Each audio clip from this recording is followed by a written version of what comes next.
the Huddle Leadership Podcast, Nicole Swain. You are an HR specialist, and I'd love you to tell us more about your business, but welcome to the podcast. Thank you, Kate. Thanks for inviting me along. That's fantastic. Tell us about your business. What do you do? Who do you serve? So businesses explore potential. We have been providing advisory services in HR now for over 11 years. So primarily based in and servicing clients within Adelaide, but work across the country and occasionally internationally as well, if we're looking for global talent. So we help our clients fundamentally try to make their working lives easier and simpler. And whether that's through systems or processes or engagement through their staff, that's what we're aiming to do. That's fantastic.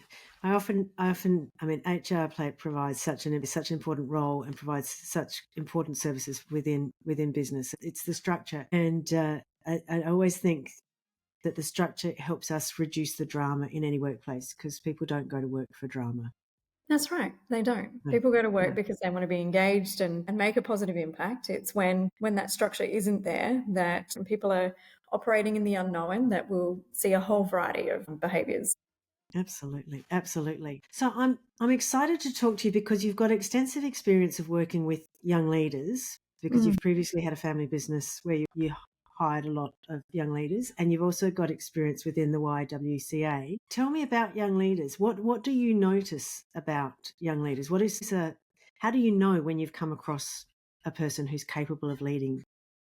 I think it's the same attributes regardless of age. So fundamentally, it comes down to the values and what those values look like for any individual. It's their intrinsic motivation. So what is it that they're wanting to achieve? But the values are around work ethic, contribution, integrity. So regardless of what stage of life an individual is, what drives successful performance will always remain the same. The same as what will be the undoing of a potential leader if they're in the early stage of their career or more established in their career is typically the same. So it's the opposite of all of those things that I stated. Yeah. How do you find that out and how do you harness it? But particularly for young leaders, it's how do you become a mentor for that as well? For most of us in our careers, at some stage it's been those people who have believed in us before we believed in ourselves that have had the positive impact on us. So I see a huge role for us to provide to younger leaders as well, to provide that clarity and direction there for them too. Yes, it's extraordinary how even at a young age our values come to the fore, like how we respond to various situations. What would be a process? Like, how would you actually elicit that information? How do you find that out? Is it scenarios? What type of thing would you do to better understand somebody's values? Yeah, well, one of the things that we're looking at and measuring more so at the moment is that underpinning values would be our level of resilience as an individual as well. So knowing that to be successful in leadership, there's a direct correlation with our resilience levels. So we're doing a lot of work around precursors to what is stronger resilience. And I know there's mutual contacts that have some incredible tools to measure resilience. Because from that, if we have that sense of self and resilience and drive, then the other core values will be easier to determine and establish in terms of the integrity or work ethic, and that even the ability to serve others. So the ability to serve or willingness to serve is a direct correlation to resilience as well. So there's some of the fundamental things that we're looking for there. Resilience is really important, and it's a topic of conversation that I hear a lot. I hear, and I'm pretty confident that you probably have heard this too, and it's I think I've heard it every stage of my working life is young people these days. So I hear that a lot, and I hear constantly young people they're not as resilient as we were. Like, so there's there's a focus on resilience and young people. What's your experience about resilience in young people? I think, again, it's similar if we were to segment any generation or any cohort. I would say that the percentage split is looking quite similar. I also think that resilience, it's a muscle. So how much do we get to use it? If we're talking about younger people, so the generation who's just entering the workforce at the moment, it's also unpacking what's their fundamental resilience measures, or what is an implication of the past 5 years that we've had since COVID, that, as we've talked about, they're finishing education through screens. The ability to network or develop those skills weren't there. So they're actually social skills that we need to redevelop, not the resilience. And I think at times we're blurring the line between the two. And that social interaction, those networking skills can absolutely be taught. So it's unpacking it there. I also think there's sometimes a blurred line or a misunderstanding from willingness and openness to talk about vulnerability versus lack of resilience. And I think that can be a potentially dangerous assumption to make as well, that some of the people that I work with who are highly open and vulnerable actually have the highest levels of resilience in the workplace. And it's that vulnerability that makes them strong. And I do think that we are seeing a generation enter the workforce where it is absolutely okay to talk about how we're feeling, and that we can bring our whole self to work, that we're not leaving the baggage at the door, that they're feeling empowered to have those conversations, which I do feel at times can be seen as a lack of resilience, when if we look at it from the other side, it's actually an act of strength to talk about those things. They were always happening. We were always feeling those things. Yeah. It's whether we said them or they were talked about. Yeah. And I think Brene Brown will tell you that empathy is brave. They're not soft skills. Absolutely. It's the hardest, isn't it? It takes courage to be able to be vulnerable. Correct. I can't tell you the number of executives who have told me they couldn't possibly be vulnerable because then the opposition or the person they're dealing with will have something on them that they'll use against them. And it's like, wow, okay. So then how do we have real conversations if we can never actually speak our truth? Correct. And how do we form those relationships even within our teams? We know the people that we connect with are people who are open, and the fastest way to build that rapport is having an element of vulnerability. Yeah. So if that's a mentality where leaders are coming in and they're guarded and have the veil on, then being able to develop teams within is going to be incredibly challenging. And that's before we even talk about, the opposition. It's what does that mean within the team? Absolutely. And it becomes a game. It's not healthy. It becomes a toxic game. Yeah. Executives, I've just seen dynamics play out where what has always worked is coming back to the fundamentals. And when we develop relationships and we can be vulnerable and we can own our stuff and not be perfect, then we get much better outcomes. Absolutely. And it's very hard as a leader to lead from a position of perfection because nobody's perfect. But it also it tells your team that we're not safe. We can't be safe here. We can't be safe to be vulnerable here because I will feel uncomfortable if I share my vulnerability. So the power of vulnerability in leadership is profound, I think.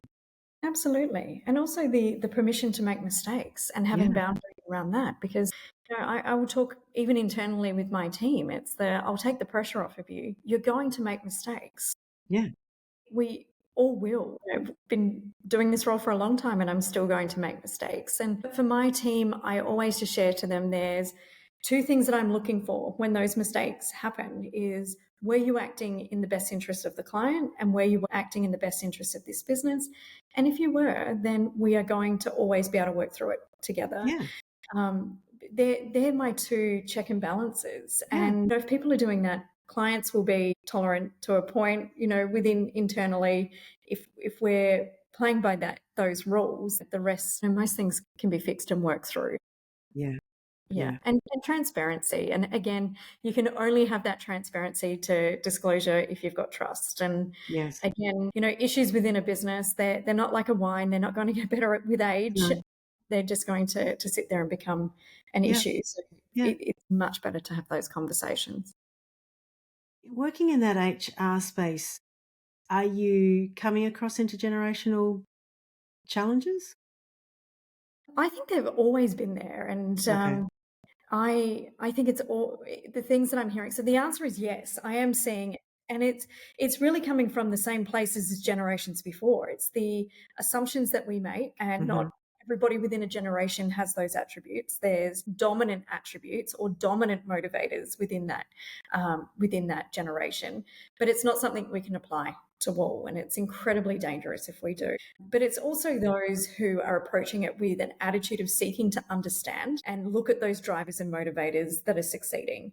It's when we will make the assumptions about those generations where it can be at risk. Yeah. And you do work with the YWCA. Can you tell us more about that and the leadership that you see in that space? Yeah. So in the past, I've been the state and national president for the YWCA. So a huge advocate for leadership in general, but particularly for young people. And one initiative with the Y that really led to a strong culture was around the genuine commitment to engaging young leaders. And that's at all levels of the organisation, from foundational programs around leadership through to having a mandate at a governance level. And this is a global governance standard that on the board of directors, there needs to be at least 30% of the cohort who are young women. So by definition and it's a UN definition of a young person, is under the age of 35, represents the leadership on that board. For us, it's like anything when you have, and I know there's a whole nother conversation we could have around quotas on a board, but when you have a quota on a board, it doesn't mean that we ever compromised on quality. It just meant that we had a more robust search. And one thing that it really challenged us to do was look at what are the pipelines that we have for leadership within the organisation. And we worked extensively on that leadership pathway from somebody who might be in high school undertaking a course in Big Brothers, Big Sisters mentoring through to being on the board of directors. So we had board intern placements where somebody could come along and see the inner workings of a boardroom without the director's liability before they take it on, because that's another reality too, that as soon as you take the director's position, you're taking on all the responsibility. So we got pretty creative there, and we're exceptionally proud of the leaders that have been that have come out of that program and watching their careers blossom now because of the confidence that they achieved by taking on a board position. My board intern, my first intern who stepped into that position, ended up being my successor into the president's role and is now in an incredibly high leadership position for a national brand, and will openly credit the fact that they were given those opportunities and pathways through their leadership. So again, coming full circle, it's that how do we mentor and how do we set those pathways? Then we can see amazing things flourish. Absolutely. I think that is glorious to hear that you were succeeded by somebody that you mentored. I mean, that is fabulous. And the quota thing's really interesting, but how do we, and there will always be arguments around it, but I don't know how you change systems unless you force change sometimes. I agree. I think fundamentally, I wish we didn't have to have them. I don't like them for the fact that they're needed. Again, if we're going to change the way things are done, then we need to do something differently. And a quota is a way of doing something differently. And the way that I would frame it is most of us in our businesses have KPIs or goals that we want to achieve. That's exactly what a quota is. And it's not a compromise of skill or level at any stage of the process. We still have our governance responsibilities to fulfill. So it's not a compromise, it's a goal. And if we don't meet that goal, it's how do we have a plan to reach that goal? The same as with having the representative of young people on a board. If people didn't, the barrier there was confidence. It was them stepping forward and seeing themselves as worthy of those positions. So it was opening up those pathways and showing what it is. And quotas will do the same. Yeah. And then we provide opportunities for people to seize the day. And they do. And clearly they do. There's a lot of assumptions, isn't there? We make our brains go to making assumptions about people's capacity, intentions, a whole range of different things. And in my world, they're usually wrong. I mean, most people end up getting themselves in trouble because of assumptions. I remember in the earlier stage of my career when I would have been termed as a young leader and going along to an industry talk about the issue that we have about engaging the younger generation when they have the pick of roles where there's going to be the baby boomers leaving the market, so we're going to be under-resourced, and all of these dilemmas that we needed to solve. And then overnight we had the GFC. Yeah. Corrected the market, and all of those conversations changed dramatically. For me, I'm hearing the same things reminisce of the younger generation in the workforce now. They do have favourable work conditions. There is a labour shortage in a majority of areas right now. That is the truth. So the economic factors are, it's a candidate market. It's absolutely a candidate market. And will we see different behaviours around salary negotiations or terms and conditions happen when it's more favourable for one party than the other? I think it's economic rather than a generational push. Yeah. So you were a young leader? Yes, a long time ago, Kate. I Yes, was I a know. young Me leader too. at one So stage. what was your role? What did you do? So for a while there, I held the title as one of the youngest CEOs in the country. I was actually 28 when I was appointed to a CEO role of a major not-for-profit, which was quite disruptive at the time. It wasn't the norm for the sector or for those roles. So for myself, it was an honour. I was able to lead an organisation within the disability sector. I was there for close to 10 years. And so therefore, I'm a huge advocate for younger people in leadership roles. And again, looking past, as dangerous assumptions we can make about someone's potential to lead, to drive strategy. I think that it would be at our detriment if we overlooked the talent pool that is sitting there in younger people. I think that that's absolutely true. I have a daughter-in-law who's 24 and she's a CEO of a youth not-for-profit. And yeah, her capacity is extraordinary. But also the opportunities that come from that, and the vision and the fresh approach and the way there's just so much to be gained from that. And I was a leader. I ran a community legal centre when I was 23. I got appointed to being a manager of that. And I remember not actually feeling very young, just feeling a lot of responsibility. But I was very grateful for the people that supported me.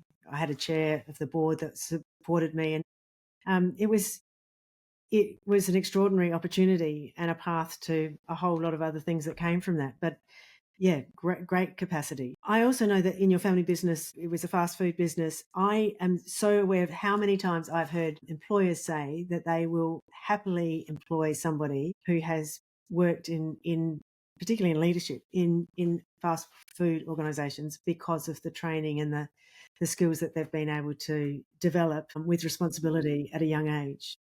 It is an incredible pathway. I think for younger people within working in hospitality is a tough gig. And we've talked about resilience. And if we're wanting to see somebody who has built resilience working in hospitality, it's hard work. It's roll up the sleeves. It's, at times dealing with the difficult customers through to, cleaning up mess. It's showing that you've got some gumption to the work that you're doing. The other side is the investment in leadership programs.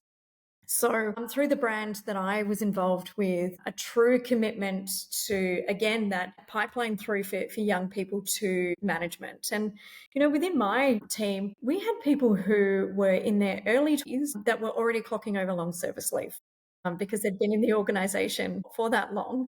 Yeah. They had the opportunity to earn and learn at the same time. So there are graduate programs in place. The other thing is, we've got young people, early 20s, who are responsible for a workforce of up to 50 to 60 people and multi-million-dollar budgets. There's not a lot of other industries where you can have that experience so quickly. But again, seeing people who were doing their university degrees at the same time, applied for leadership positions or the graduate program where you had exposure to each discipline within a business to see where that fit was for yourself. And, I know two people personally who have gone from, I knew them when they were high school students and now they're in middle management roles of an international brand before they're 30. So incredible opportunities there for career development, which can be overlooked. But in terms of recruitment. And if you're looking to recruit somebody from that space, the investment that's made into those young people is considerable as well. And how good is it to invest in young people in leadership? It's the Because, most rewarding thing. I don't think there's been anything in my career that's been more yeah, rewarding. To invest in people and see them flourish it's an incredible privilege. And to be part of somebody's journey and see their professional growth is, again, I think it's a real privilege. And you've probably been the same, Kate, if you reflect on your career and if we're both in positions, pretty significant responsibility at young ages. And I don't know about you, I look back on it and think, was that skill? Was that a bit of naivety of youth that was there? Either way, it served us well. But the thing is, it was because there was other people around us. yeah, There was people who were, well, I know for myself that were being a champion for me when I wasn't in the room, or really pushing me to, have you thought about this opportunity? And my self-doubt would have absolutely won out if it wasn't for them seeing something. They saw something in me that I didn't, and yeah, supported me to get there. And I think most of us never forget that. And we never forget who those people were or the advice that they gave us. And I'm a huge advocate for then how do we make sure that we're providing that same support for the next generation that's coming through, because we've all had those people, but it's even better to be that person, and to be that yeah, person for someone else is, I think, yeah, the real meaning of leadership. yeah. And I think that we live in a world where leadership is always important, but it is so critically important. The world is a pretty interesting place. And in the work that I do, I'm really mindful that, and I think this happens across the board, a lot of people end up in leadership roles because they're very good at something else. Mm, And how much they would have valued and how much more they can bring to leadership of, when they become CEOs or general managers or become an executive or whatever, if they'd had some training early. But I think what we do is we unintentionally sometimes set people up to not necessarily lead as well as they can, because we give them a role of leader, but there's an assumption that they know how to lead because we gave them that role, and they don't know how to lead. And then it's hard to then be vulnerable and say, I need help because I don't actually know how to do this peopling part of the leading. I correct. know how to do my technical skill, but I don't know suddenly how to be an executive. That's right. I think they refer to it, is it the coined Peter's principle, Yeah, where, and as leaders, how often we do that to people, where we see them as being exceptionally good at their technical attributes, and then, making sure it's not on us that we're promoting them to a level of their incompetence, because yeah, that's just not kind either. So it's making sure that, exactly what you said, that we are investing in both sides of mm, stepping up into those leadership roles should be nothing but success, that they should be ready before they're in the chair. yeah. And their eyes are wide open to what's coming. Correct. Yeah. Yeah, And having trust to give people exposure to yeah, those rights too. And whether that's having formal pathways of higher duties or project work there, to be able to recognize people so then they can make fully informed decisions yeah, is so important. yeah. It is. I think leadership is such an important space, and the research keeps constantly showing us how the impact of good leadership or poor leadership has on the overall well-being of teams. Mm, The research into bullying shows that it's not around personality per se. It's much more about systems and leadership and how we, what environment are people operating in. And mm, so if we don't develop our leadership skills and we don't develop our leaders and provide them with with the training to be able to do this effectively, then we unintentionally set them up to create these environments where it becomes even harder to lead. mm. That's right. That's exactly Yeah, right. And I mean, it is our duty, as well as that, the mentorship. I mean, fundamentally, for people when they're working within our teams or organizations, is, whether it's a day, a week, a year, that every interaction that they're leaving that work environment as a better person all round, whether that's in their mental well-being, whether that's through their skill set. It's the how are we contributing to their growth, and having that as a fundamental goal yeah, for what we do. yeah, yeah, yeah. I love the topic of leadership. Mm, And I love what your approach to leadership of young people. It is so important, and it is so important to see the capacity and the skills and the expertise that young people provide. They are very capable, and yet, incredible. yeah, we can discount we can discount what they can contribute. Absolutely. And I think it's being mindful of that culture at all levels around ageism in an Yeah, organization. It yeah. can exist, and like any bias, it can be conscious or unconscious. So it's making sure that we're really being robust in the way that we're assessing competency for roles, that we're investing and nurturing that talent at all levels, and also acknowledging that the motivations will be different. And again, this is generalized terms across cohorts, but what did work for my generation coming through in the workforce does look different for the younger generation coming through in the workforce, whether that's around the way that they see their career progression. I was at an event recently, and there was the chief economist there who was saying they predict the generation who's still, in the early stages of high school now, who will be coming through, in the next decade into the workforce, that it's likely that they're going to have 26 careers, not jobs, careers, 26 different fields that they will be in, which is completely challenging to a lot of us who, our core driver is seen as loyalty, and that we will progress through succession in an organization. A lot of those fundamental beliefs are going to be disrupted as well. And again, that is a change in market. And then there's a generation responding to what that market looks like, or what leadership looks like, and what the demands on their time look like too. 26 careers. And My brain hurts. I'd be exhausted. That's a lot of knowledge. It's a lot of knowledge. It's a lot of knowledge. But that's a lot of work. Yeah. It's a fascinating topic, and I love it. Thank you for your contribution in that space. Thank Working with you. the YWCA, and I mean, it's fantastic. It is great that we have these wonderful mentors to support people to be great leaders. No, well, So, thank you, Kate. Yeah, cool. and likewise at you and what you're doing. Fantastic. Well, thank you so much. This always goes very quickly, but thank you for your time today, Nicole. Pleasure. Thank you for talking with me. Okay. Cheers. Thanks.